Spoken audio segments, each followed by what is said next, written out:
High guys, welcome back to my channel. मी सावी कोळी आणि तुम्ही बघत आहात SK ब्लॉग. तर आज आम्ही जात आहोत माता राणीच्या दर्शनाला, म्हणजे खानदेशातली कुलदेवी, आमची कोळी लोकांची कुलदेवी मनुदेवी माता. तर आम्ही सर्वची सर्व फॅमिली जात आहोत दिवाळीचा सण असल्यामुळे.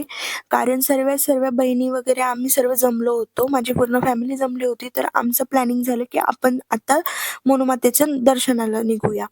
तर सर्वची सर्व फॅमिली निघाली. ही आहे माझी छोताई, तुम्ही बघू शकता कसा राग आला ग, खूप मस्ती करत होती.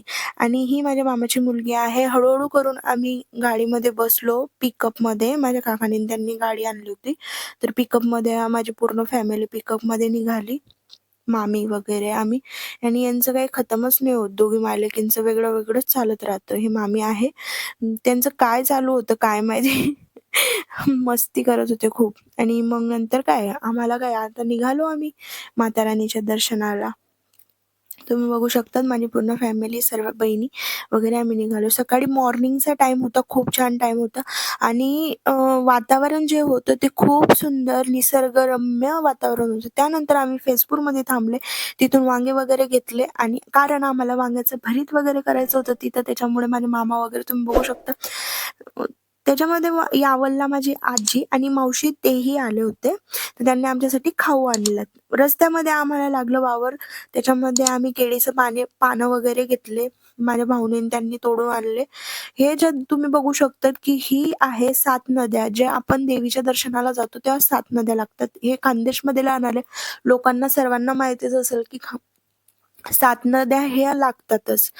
त्यानंतर मामाने ते वरती चढले होते डोंगरामध्ये काड्या वगैरे घ्यायला, की थोड्याशा कोळल्या काड्या काढून आणू म्हणून. कारण स्वयंपाकासाठी आहे ना, सर्व ओलं असल्यामुळे तिथं खूप ओल्या काड्या होत्या आणि कोळल्या काड्या मिळणं इम्पॉसिबल होतं तिथं. पण वातावरण खूप छान होतं, तर थोडेसे तर आपल्याला कष्ट घ्यावंच लागतात गाईज.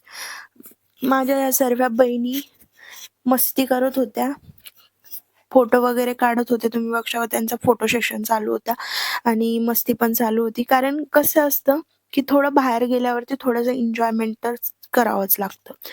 आणि इथं चालू होतं आमच्या महिला मंडळाचं स्वयंपाक बनवायची तयारी, वांगे वगैरे ते भुजणे चालू होते. मामा पण काटकूट करत होते सर्व. हे माझ्या मामाचा मुलगा आहे, याला फक्त पाहिजे मस्ती आणि जेवण, बस दुसरं काहीच नाही. त्यानंतर आम्ही सर्व बहिणी म्हटलं मम्मी ते स्वयंपाक वगैरे बनवताय, तर चला आपण जाऊया माता राणीच्या दर्शनाला. आम्ही जाऊन आलो, कारण खूप संडे सॅटर्डे असल्यामुळे आहे ना, खूप गर्दी असते.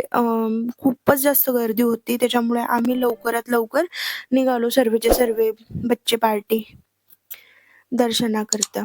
तर हळूहळू माता राणीचं नाव घेत घेत आम्ही निघालो, लाईनमध्ये लागलो. तुम्ही बघू शकता हा आहे तिथला धबधबा. खूप सुंदर असा व्ह्यू आहे तिथला. माता राणीचं दर्शन घेतल्यानंतर मी एक फोटो क्लिक केला होता. तिथं अलाउड नाहीये फोटो क्लिक करणं, तरीही मी केला होता थोडासा. दुरून केला होता. तिकडनं आल्यानंतर आम्ही बघतो तर काय, माझ्या काका आणि माझे मामा पुऱ्या करत होत्या आणि माझी मावशी विसरून गेली होती घरी लाटणं वगैरे. हा जर माझा ब्लॉग तुम्हाला आवडला असेल तर नक्की लाईक, शेअर, कमेंट करायला विसरू नका गाईज. तुम्ही बघू शकता मी कशावरती पुऱ्या वगैरे लाटते, कारण आम्ही सर्व सामान विसरून गेले होते घरी. जो मेन सामान होता तोच विसरून गेले गाईज. जर हा व्हिडिओ तुम्हाला आवडला असेल तर नक्की लाईक, शेअर आणि कमेंट करायला विसरू नका. Bye bye. Take care.